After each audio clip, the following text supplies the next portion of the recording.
Good morning and welcome to the Dallas Convention Center, where we're broadcasting live from the Texas Republican Party State Convention at the Americans for Prosperity booth, and we want to welcome all our bloggers and our listeners. Joining us now is Lieutenant Governor David Dewhurst. Lieutenant Governor, thank you very much for joining us this morning. Thank you, Ben. It's a pleasure. Thank you. Governor, I wanted to ask you, tell us a little bit about the upcoming legislative session and what you think the major challenges are. Well, it's going to be a challenging session, obviously. We've got a budget that isn't going to be easy, but we're going to get it balanced, and we're not going to raise taxes. We've got redistricting, which is always challenging, but I want to make sure we've got fair maps. And of course, my definition of fair is that it reflects the Republican majority in the state of Texas. We're going to have to continue to look at our transportation issues, how we move people around the state. I'm not satisfied yet with where we are in our public education. I've been trying to champion public education over the last 7 years. We've made some real improvements with higher education. But one of the things that keeps getting in our way is Washington. And from Obamacare to spending to the offshore moratorium on drilling, this administration just can't seem to keep their hands off state business. You know, they don't respect states' rights. Well, Governor, I know in 2003 you and Governor Perry and then Speaker Tom Craddock were successful at balancing the state budget without raising taxes. Do you think we can do it again? Absolutely. First of all, under our Constitution, we don't have any other choice. We've got to balance our budget. Now let's go back to 2003.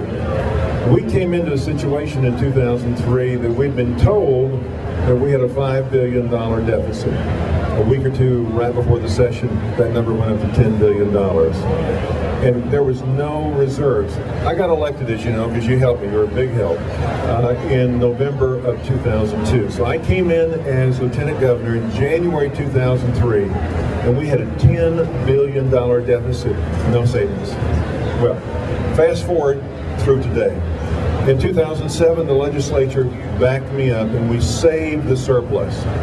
So last year, we were one of 6 states in the black instead of one of 44 states in the red.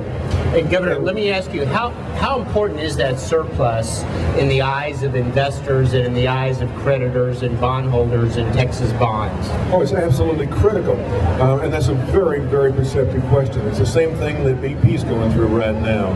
If their credit rating goes down, it could be a real problem for them. We don't want our credit rating to go down. It's important that we hold on to about 5% of our normal budget spending, which is about $4 or $5 billion. So that's very, very important. Now, last year, in the middle of the worst recession since the Great Recession, there are only 2 states in the country whose credit ratings improved. North Dakota, with 630,000 people, they don't count. And Texas with 25 million. So I'm real proud of this state. You know, Ben, over the last 10 years, there's only been 1 state in the country who's created net new private sector jobs. Isn't that incredible? Texas. Right. And Governor, so then would it be correct to assume that you would like to see some portion of that rainy day fund saved for future years? And how is the state going to fill its budget gap, which I think you estimated was around $12 billion at last time you talked about it publicly? Ben, we've got a number of sources of revenue which traditionally come in. We have some programs that we used last year that we're not going to fund again with the stimulus dollars. That's going to save us money. We have money that comes in virtually every biennium from the available school fund to pay for textbooks and to help with public education. Plus, last year, we made a decision. I didn't want to touch the rainy day fund.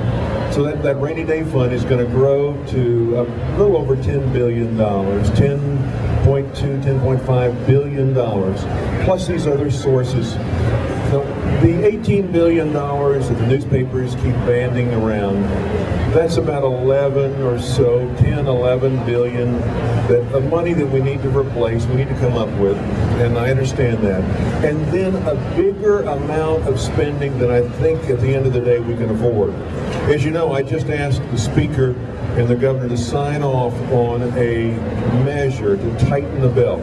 So we're going to save this biennium and next almost $3 billion by tightening the belt. We may have to do it again because in answering your question, whether we save it in the rainy day fund or we set up another fund, I want to make sure that we save $4 to $5 billion this next year that we can use towards balancing our budget in 2013.